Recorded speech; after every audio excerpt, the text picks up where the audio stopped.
I let Munchie out at about 4 o'clock in the morning, and then I normally, when I wake up at about 6 or whatever, I normally let her back in.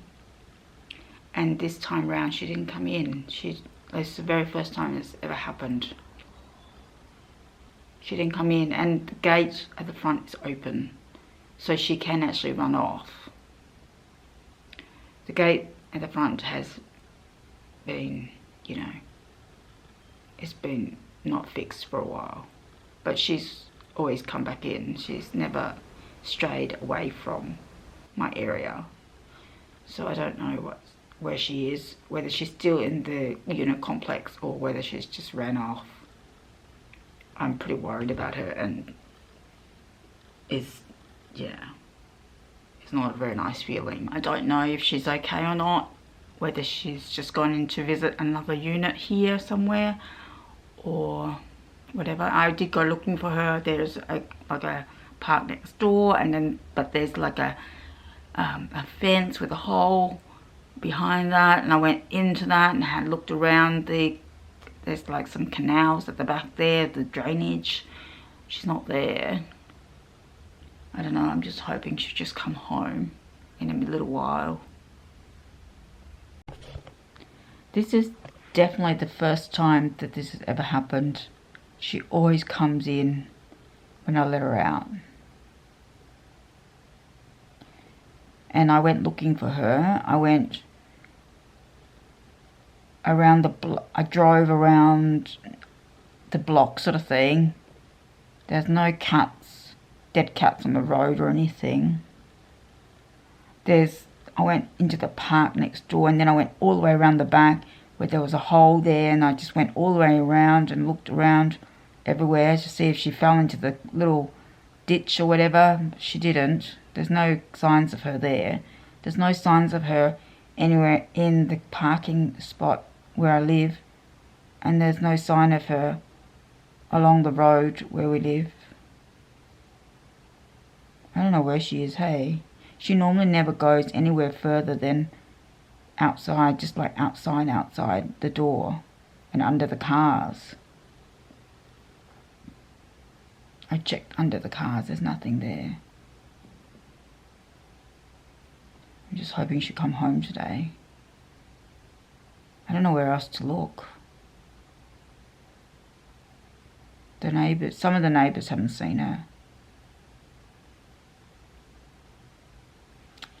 Oh my God, I am so worried, hey, and it's not a good feeling.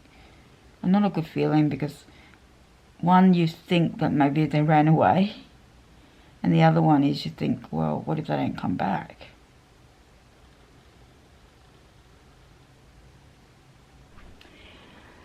So I ended up finding Munchie at about 2:30 in the afternoon, and she's been missing since 4 a.m. So potentially from 4 a.m. because I let her out of the house at about 4 o'clock in the morning when she woke up. And then when I woke up at 6, I normally just open the door, and normally she just runs in because she's waiting to come in again, sort of thing. And this time around she didn't come in. So we're literally looking at about, I don't know, 10 hours where she's been out there. Yeah, 10 hours. I ended up calling the city council where they have the pounded animals, and they took some details down, all that sort of thing. And I checked the online impounded animals. She was on there. And I actually went and looked for her. I reckon I went and looked for her for about, on 4 different occasions, at least 4 times. And like looking for her like up and down the street 4 times. But here, I was calling her like probably every 20 minutes. Like literally every 20 minutes I was going out to the door and calling her and see if she'd come. I went onto the internet to find ways, like to get some tips on how to find lost cats. And I read quite a few little knickknacks and what have you, but one of them, the last thing that I read was that they don't stray very far from your house when they do disappear. They normally only stay are like 1 or 2 houses away, and sometimes they can stay in the one spot up to 2 to 3 houses away for days on end before coming home, right? That's what it said. So they don't go far because they're too scared to go too far, right? So, and it also said just go and, if you go and look for them, look for little places where they can hide, right? And yeah, so I did that. I went up and down the street many times in the car, and I also walked as well, all that sort of thing. I just couldn't find her. And then I kind of thought, on the last time that I went out, I kind of thought that I'd check as I'm walking out of the driveway, just literally just call her as I'm walking out. And then I also checked the bin area. So as I'm walking out, I'm calling her, and I didn't hear anything. But then when I went to the bin area, I still couldn't see anything, because the bins are really like, obviously they're very low, and the gap underneath them is very low. I did look underneath them, but I obviously didn't check them thoroughly enough. But that particular time I was meowing out to her, and she meowed back. So I was going, meow, yeah, and then I heard meow like this.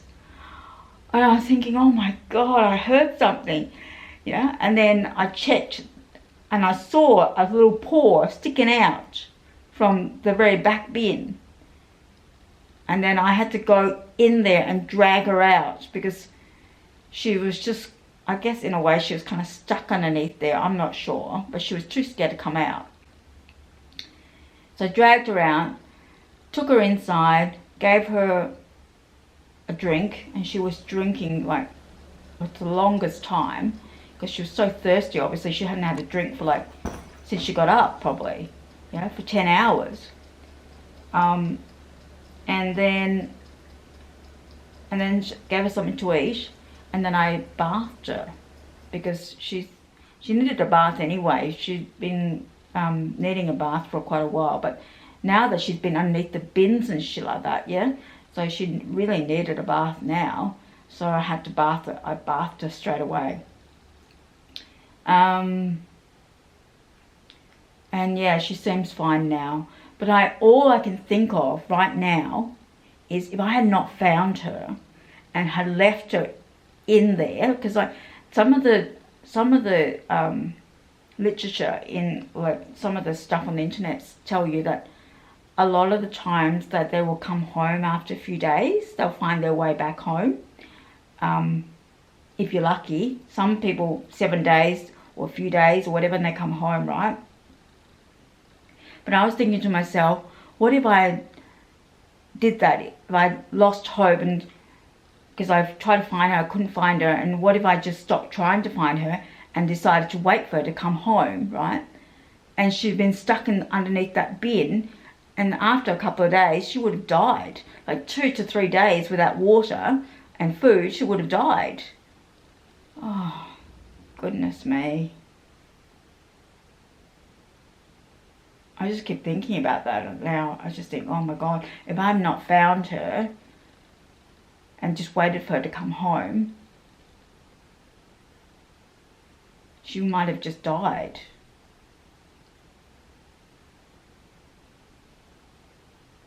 Oh, thank God I found her.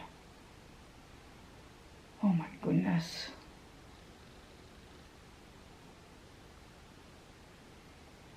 Okay. Well, it's such a relief to get her back, and she's all safe and sound. Nothing happened to her. Now, I think with the 4 o'clock graveyard or early shift where I let her out, I'm not going to do that anymore until the fence is fixed up, obviously. And then I'll just let her out the back. That's it.